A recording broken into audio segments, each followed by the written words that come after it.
Multi speciality হাসপাতাল।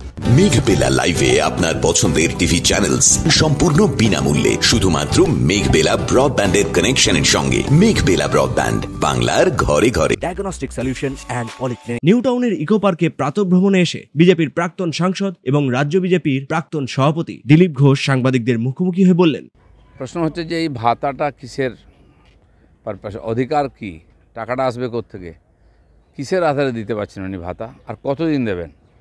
তারা তো চাকরি পেয়েছেন সারা জীবনের জন্য, 30 বছর 35 বছর চাকরি করবেন, ততদিন কি ভাতা থাকবে? নাকি মমতা ব্যানার্জি যতদিন থাকবেন ততদিন ভাতা থাকবে? আর যারা টিচার তারা কি দোষ করলেন? তারাও তো পড়াশোনা করে, তারা ভালো স্টুডেন্ট, বেশি পড়াশোনা করেছেন তাই টিচার হয়েছেন, তাদেরকে কেন ভাতা দেওয়া হচ্ছে না, সাজা দেওয়া হচ্ছে? এই প্রশ্নের উত্তর কে দেবে? বোলপুরে দুষ্কৃতীদের আক্রমণে গুরুতর আহত এবিভিপি দক্ষিণবঙ্গের রাজ্য সম্পাদক অনিরুদ্ধ সরকার। দেখুন, হিংসার পরিবেশ সারা পশ্চিমবাংলায় শুরু হয়ে গেছে, আর আইন শৃঙ্খলা বলে কিছু নেই। যারা এই ধরনের সমাজবিরোধী দুষ্কৃতী তাদের মনে ভয় বলে কিছু নেই, কারণ সরকার নিজেকে বাঁচাতে ব্যস্ত, সমাজকে কে বাঁচাবে? সিন্ধু চুক্তি স্থগিত হলে কতটা চাপ সৃষ্টি হবে পাকিস্তানের উপর? সরকার যেটা করছে, এই ধরনের ডিপ্লোমেসি বা যে দেশ বেয়াড়া হয় তাকে আর টাইট দেওয়ার জন্য কিছু রাস্তা আছে। প্রথম ওই রকম তাদের সঙ্গে সম্পর্ক ছেদ করা, তাদেরকে ভাতে মারা এবং দেখিয়ে দেওয়া যে আমরা সহজে কিছু ছাড়বো না। এখন সবাই বলছে আক্রমণ করা, অনেক সাজেশন দিচ্ছেন, যুদ্ধ ইত্যাদি। যুদ্ধ দুনিয়াতে কেউ চাইছে না এখন, কিন্তু যে এই ধরনের দেশের সঙ্গে থাকা, পড়োশি এরকম হয় সবসময় আপনার বিপদ, আপনার ঝামেলা আছে, তাকে ধীরে ধীরে বুঝিয়ে দেওয়ার চেষ্টা করতে হবে। এটা হয়তো একটা স্টেপ, এরপরে আরও এগোবে সরকার। আচ্ছা, নিয়ন্ত্রণ রেখার বিভিন্ন জায়গায় বোমাবর্ষণ করছে পাকিস্তান ভয় পেয়ে এখন এগুলো করার চেষ্টা করছে নিজেকে বাঁচার জন্য। যেমন বিড়াল ভয় পেলে নিজেকে ফুলিয়ে নিয়ে দেখায় যে আমি খুব শক্তিশালী, সাপ ভয় পেলে কামড়ে দেয়। তো আজকে পাকিস্তান ভয় পেয়েছে বলে এই ধরনের ক্রিয়াকলাপ করছে, তাতে ওরই বিনাশ হবে আস্তে আস্তে।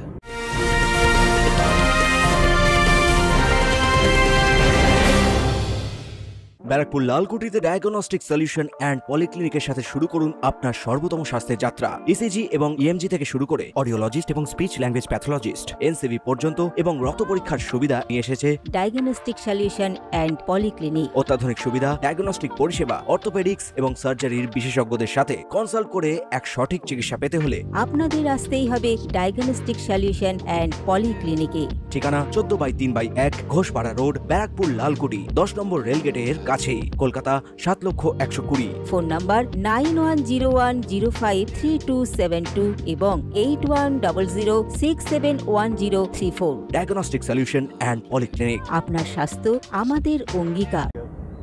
বানপুরে জমি মাফিয়াদের অন্তর্দ্বন্দ্বে গুলি চলেছে ভর দুপুরে। গুলি তো চারিদিকে চলছে, আর সবই টিএমসি ঝান্ডার তলায় বিভিন্ন গ্রুপ, মাফিয়া, গুন্ডা, তোলাবাজ, কাটমানিখোর। বীরভূমে দেখছি নিজেরা দুই গোষ্ঠীতে মারামারি, তাদের নেতাকে মানব না, কে মানবে বলে বমবন্দুক। জেলায় জেলায় হচ্ছে, বার্নপুরও তার আলাদা নয়। আর এটাও তারা বুঝে গেছে যে সরকারও বেশি দিন নাই, আর সরকারের উপরে কারো কোনো কন্ট্রোলও নাই।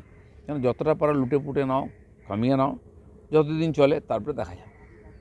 আচ্ছা, ওয়াকফ সংশোধনী সম্পর্কে কেন্দ্রীয় সরকার হলফনামা দিয়েছে যে সরকারের কোনো ইচ্ছে নেই যে ধর্মীয় স্বাধীনতায় হস্তক্ষেপ করে। না, প্রশ্নই নেই, ধর্মীয় স্বাধীনতা হস্তক্ষেপ করার কোনো প্রশ্ন নেই, সংবিধানেও সে অধিকার দেয়নি, আর মোদী সরকার সেটা করছেও না।